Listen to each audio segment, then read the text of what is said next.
What happens when the man who built the company from scratch gets called useless by his own employee?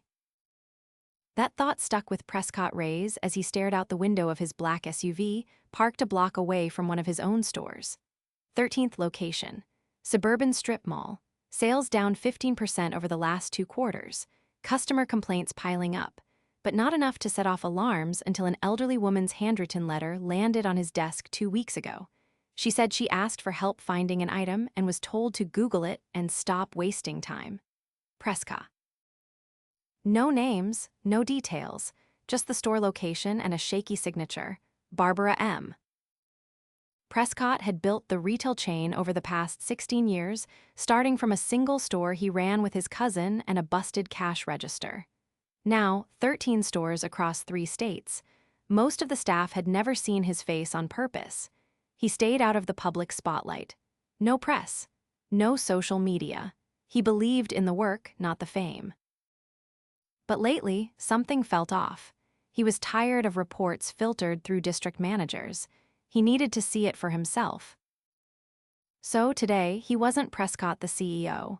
He was Pat, a confused customer in jeans 2 sizes too big, a faded hoodie, and a salt and pepper beard that aged him 10 years. Contacts in instead of his usual glasses. A baseball cap low over his brow. He walked into the store slowly, taking it all in. The place looked fine at first glance, clean shelves, decent lighting, music playing softly, but the energy was off. A tall guy in a blue polo leaned against the customer service desk, scrolling on his phone. 2 teenage workers stocked shelves without speaking. Another employee, a woman in her 30s with a tight ponytail, walked past him twice without acknowledging him. He wandered toward the front, pretending to look confused. He stopped near a display of electric razors and looked around deliberately, then hesitated. No one approached. Finally, he stepped toward the young guy at the desk. "Hey, sorry, can you help me find the grooming kits? Like for shaving?" he asked. The guy didn't look up from his phone. "They're in front of you, man." Prescott glanced down at the razors. "Yeah, I saw these, but I meant more like the full kits. Clippers, scissors, oil." "Bro, if you can read labels, you'll figure it out. It's not rocket science." Prescott blinked. "I just thought maybe you could." The guy finally looked up, narrowed his eyes. "You seriously need someone to read the box for you? Damn, you're useless, man." Prescott's jaw locked for a second, but he kept his voice even. "I didn't mean to be a bother. I just needed some help." "You are a bother," the guy muttered, turning back to his phone.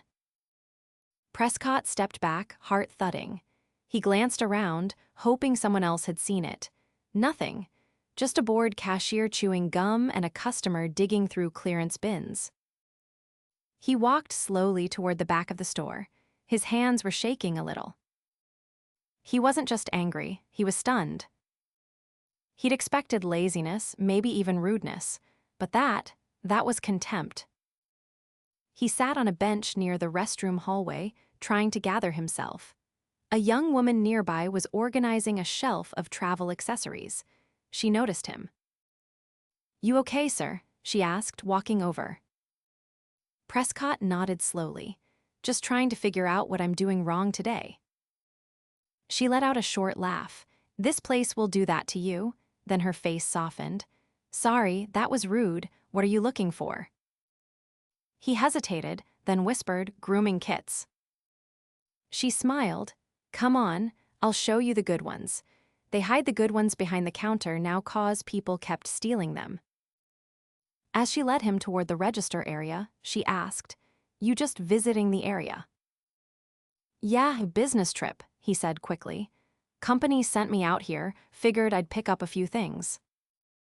She nodded. "Well, welcome to store 13. We're the forgotten stepchild of the chain." Prescott raised his eyebrows. "That bad?" She shrugged.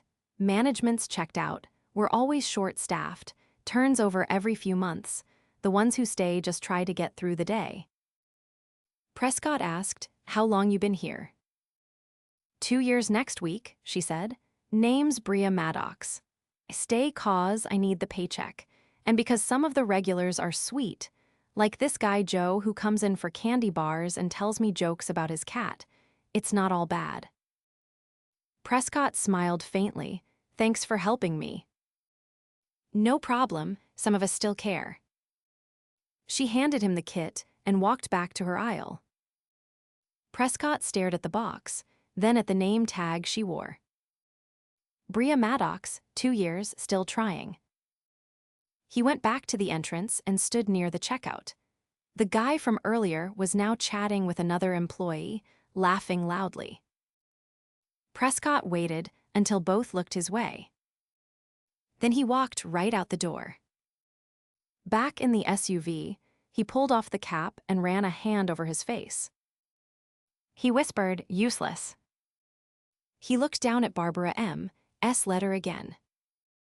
He tapped the steering wheel, then grabbed his phone and dialed. "Hey," he said when his assistant picked up. "Clear my schedule the next 2 days. I'm not done here." Because tomorrow, he wasn't coming back as a customer. He was coming back as someone they'd have to train. Prescott stood in the back corridor of Store 13, staring at a laminated chart pinned to the break room wall. It listed shift leads and their teams, color-coded by department. His new badge read, Pat Trainee, clipped to a plain black polo shirt that still smelled faintly like the plastic packaging it came in. He'd arrived 15 minutes early, deliberately quiet, head down. No one recognized him. That was the plan. District HR had arranged the temporary placement under the guise of a corporate training pilot, conveniently vague on details. The store manager had been told to treat him like any other new hire. Now he waited. A woman in a cream cardigan strode in, holding a clipboard and sipping something from a metal tumbler. Mid-40s, sharp eyes, no smile. "You're the one from corporate?" she asked. Prescott nodded, "Just here to learn the ropes." She handed him a stack of forms. "We're short today, so I'll skip the tour. You'll be with Marcus in receiving. Stay close, don't get in the way." He signed the papers without asking questions. Marcus was already waiting near the loading dock. Stocky build, cargo vest, earbuds in. He didn't look up until Prescott was almost next to him. "You Pat?" "Yeah." Marcus didn't shake his hand, just turned and started walking. "We unload pallets, sort by section, make sure it matches the invoice. That's it." Prescott followed him through the double doors. The back room smelled like cardboard and motor oil. A half-unwrapped pallet of household cleaners leaned against the wall. Another employee, a wiry teenager with a buzz cut, was using a box cutter to break down shipping crates. Marcus grabbed a clipboard and pointed. "These are going to personal care. I'll run you through it once, then you're on your own."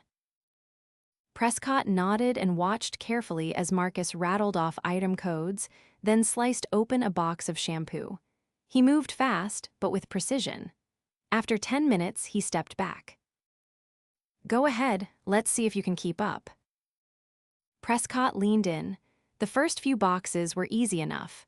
Match the numbers, stack by aisle, but the labels were printed poorly and the codes were smudged. After a while, his eyes started to blur. He squinted at a barcode, hesitating. Marcus noticed. "You gonna guess or you gonna ask?" Prescott held up the bottle. "This one's off by a digit. Should it still go with the others?" Marcus snorted. "If it's close, throw it in. No one checks. Welcome to efficiency." Prescott kept working. His back started to ache. His hands were raw from the cardboard edges. No gloves, no fan in the room, no music. Just the soft hum of fluorescent lights and the constant beep of Marcus' handheld scanner. By the third hour, Prescott's shirt clung to his back with sweat.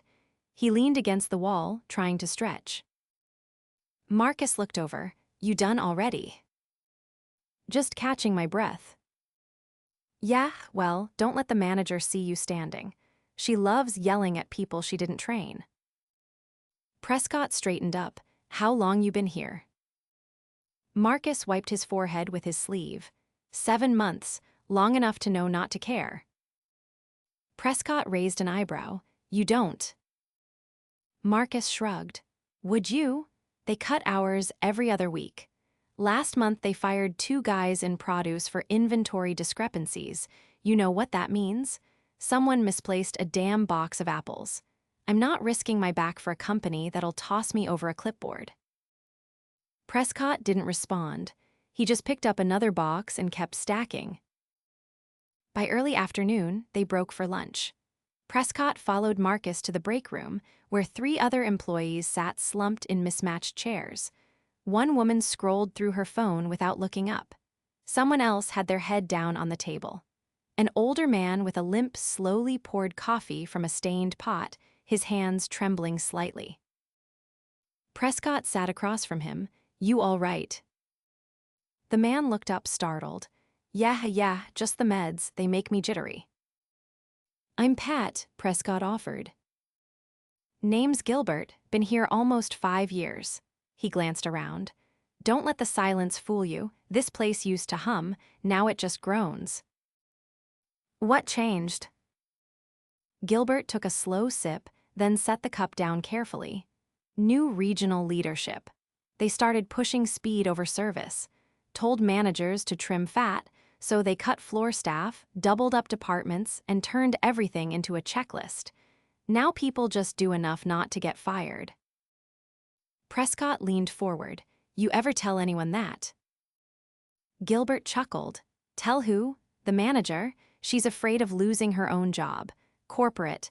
They haven't stepped foot in here since the holiday rush 2 years ago.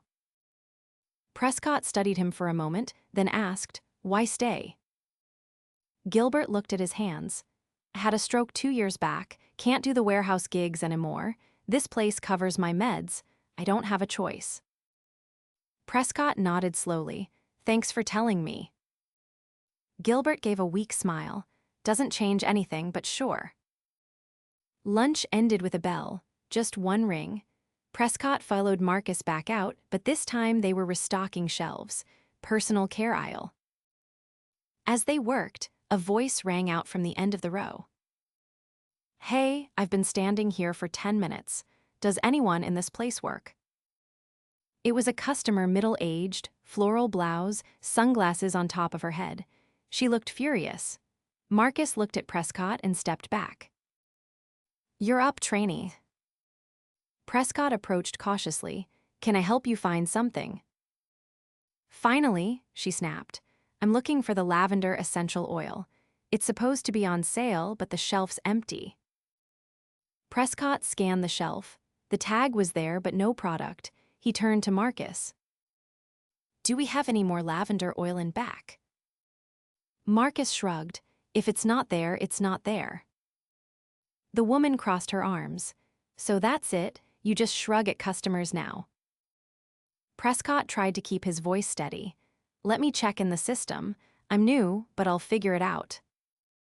He walked to the register and pulled up the store's inventory screen. The system showed 3 units in stock, but not their location, probably misplaced. He returned to the customer. We have some in the building. Give me a few minutes, I'll track them down. She looked surprised. You're the first person in this store who's even tried. Thank you. Prescott spent the next 10 minutes digging through overstock bins and end cap displays before finally finding the oils misplaced in the cough medicine section. He returned and handed her one. She softened. You've got a future here, kid. Prescott laughed under his breath. We'll see. By the end of the shift, his arms were sore, his feet throbbed, and his mind raced. He'd seen what he needed to see, not just the problems, but the people. Gilbert, who stayed because he had no other option. Bria, who still smiled even when no one else did. Marcus, who moved like a machine because he'd stopped believing anyone cared. And that manager with the tumbler, he hadn't even caught her name yet, but she wasn't leading anything. She was surviving. Prescott changed out of the uniform in the restroom, folded it neatly into a plastic bag, and left it on the bench by the break room. He walked out without saying a word to anyone. Inside the car, he sat in silence. Not because he was angry, but because he understood now. The system wasn't broken. It had been designed this way, and no one inside could fix it. But he could. Prescott stepped through the automatic doors of store 13 just after opening the next morning, this time without a cap or disguise. The sun lit up the polished tile floors as he walked through the entrance with a slow, deliberate pace. A cashier glanced up from straightening impulse items near the register, did a double take, then whispered something to the girl beside her. Prescott didn't stop. He moved past the greeting displays and waited just inside the floor manager's office. The door was cracked open. He knocked once, then stepped in. The woman in the cream cardigan looked up from her screen, startled. Her eyes flitted to his face, then down to the name badge clipped to his shirt pocket.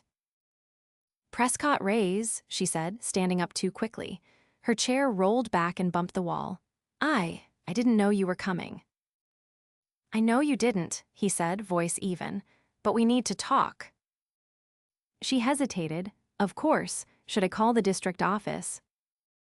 "No, this conversation stays here, just you and me for now." She looked like she wanted to ask more, but nodded instead. "All right." "I need your staff in the break room in 15 minutes, he said.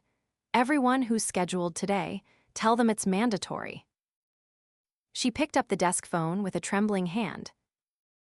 Prescott stepped back into the store and waited near the customer service counter.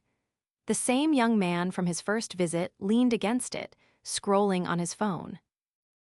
Prescott watched him for a moment, then said, "You work here full-time." The man glanced up confused. "Yeah, who are you?" Prescott didn't answer, just fixed him with a steady look. The young man's smile faltered as realization crept in. Prescott turned away without a word. 15 minutes later, the break room was packed. Most employees stood. A few lined the back wall with arms crossed. Gilbert sat near the corner, eyes flicking between faces. Bria stood beside a shelf of old magazines, her brow furrowed with confusion. Prescott stood near the center. The manager hovered by the door, avoiding eye contact. "Let's not drag this out," Prescott began. "I've owned this company since the first store opened 16 years ago. I've walked every aisle, built every system, and trusted that the people representing this brand would do it with integrity." He paused, letting that land. "But last week, I was mistaken for a confused customer, and one of my employees called me useless to my face." No one moved. The air thickened. "I didn't come here today for an apology. I don't need one. Came because I needed to understand what this place had become, so spent a shift working alongside you. I stocked shelves, broke down pallets, took orders, and what I saw was this: some of you care deeply. You show up and give more than this place gives back, and others treat this store like a punishment." He turned to the store manager. "What's your name?" "Lana," she said, barely above a whisper. "Lana," he repeated. "How long have you been managing this location?" 13 months. "And when was the last time you spoke to your entire team like this?" She hesitated, maybe during the holiday prep, last year. Prescott nodded once. "That sounds about right. I've walked into stores with less staff and more energy. I've seen teams run double shifts without losing their sense of purpose. But here, I found shelves mislabeled, stock misplaced, and a culture that's given up." Someone shuffled near the coffee machine. No one spoke. Prescott turned to the young man from the customer service desk. "Step forward." The man looked toward the exit.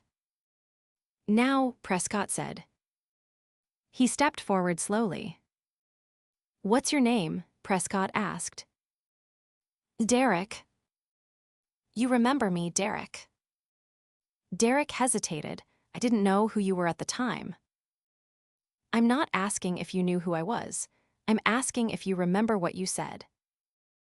Derek glanced at the others. It was a busy day. People ask dumb questions sometimes. Prescott cut in. That wasn't a dumb question. That was a customer asking for help. You called him useless. Derek's jaw clenched. It was one moment.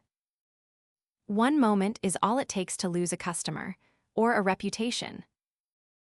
Derek muttered, I didn't think it mattered. That's the problem, Prescott said.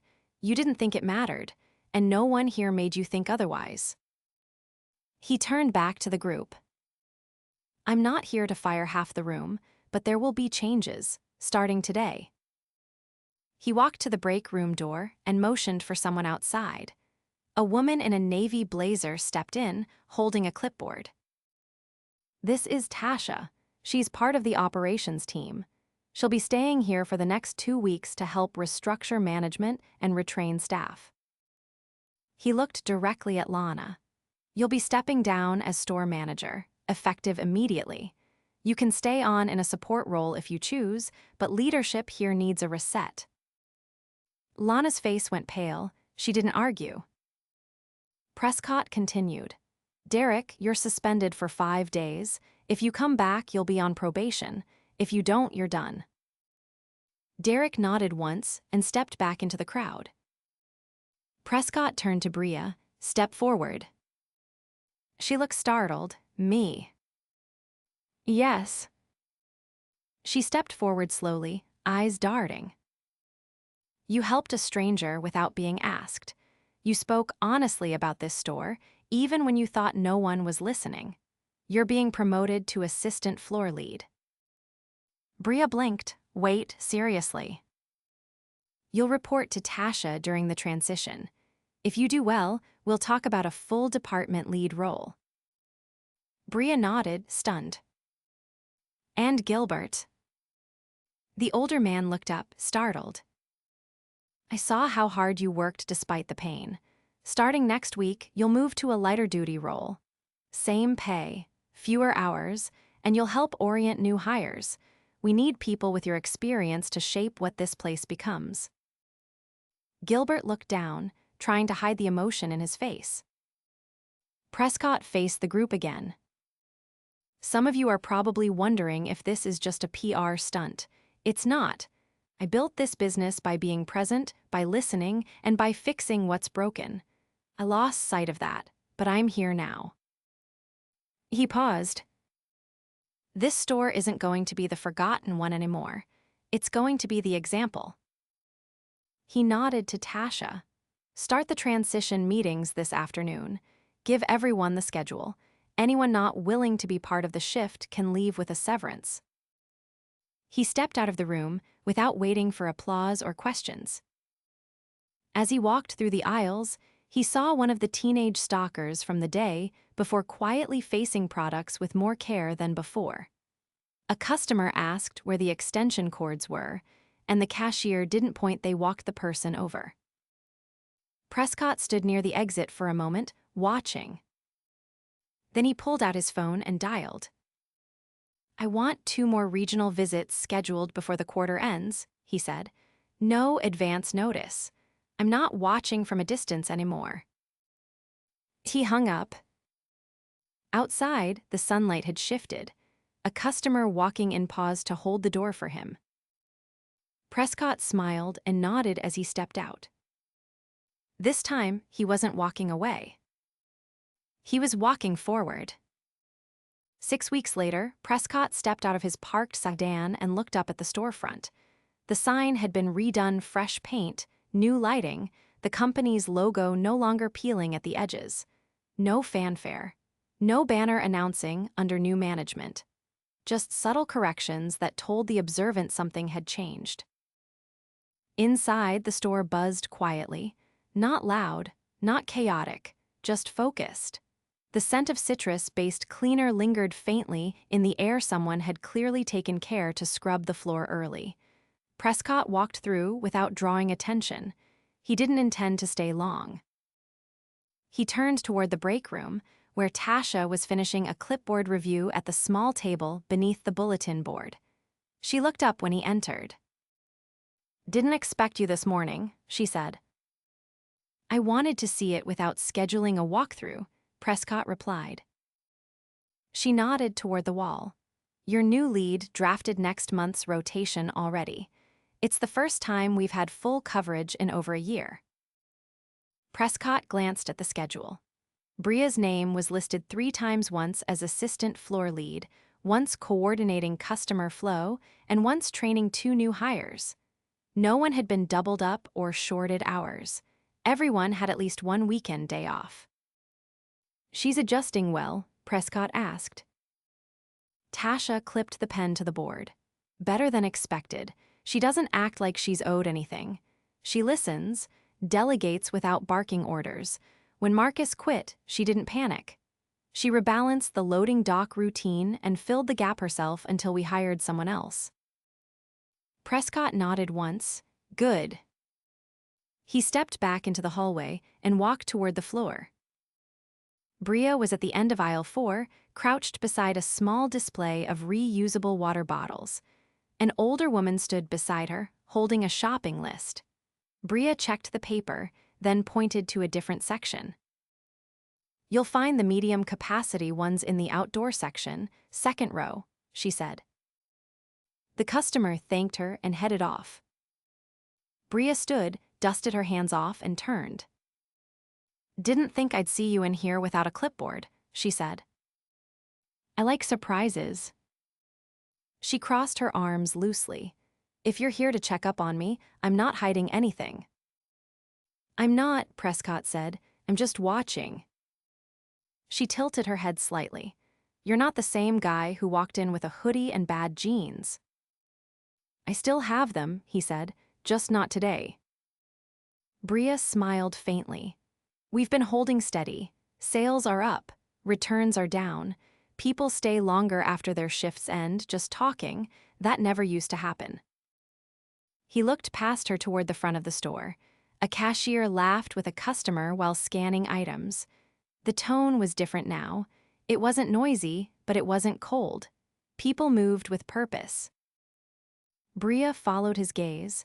"We had a guy from another store visit last week, said we felt like a flagship. Didn't know what to say." "You didn't have to say anything," Prescott replied. "You did the work." Bria lowered her voice slightly. "This still feels unreal sometimes. Keep waiting for someone to tell me it was a temporary promotion." Prescott didn't respond right away. Then he said, "It wasn't, but it also wasn't a gift. You earned it by showing up when no one asked you to." She nodded slowly. "I don't plan on wasting it." He walked with her to the back of the store, stopping briefly as a man in his 20s lifted a box onto a shelf. Prescott recognized him vaguely, one of the new hires. The man nodded respectfully, then returned to his task. "Gilbert's been asking about you," Bria said. "He's been leading onboarding for new hires. They love him." "I'm glad," Prescott said. "He deserves to be seen." They reached the storage room. The lighting had been fixed. New labels had been applied to the inventory shelves.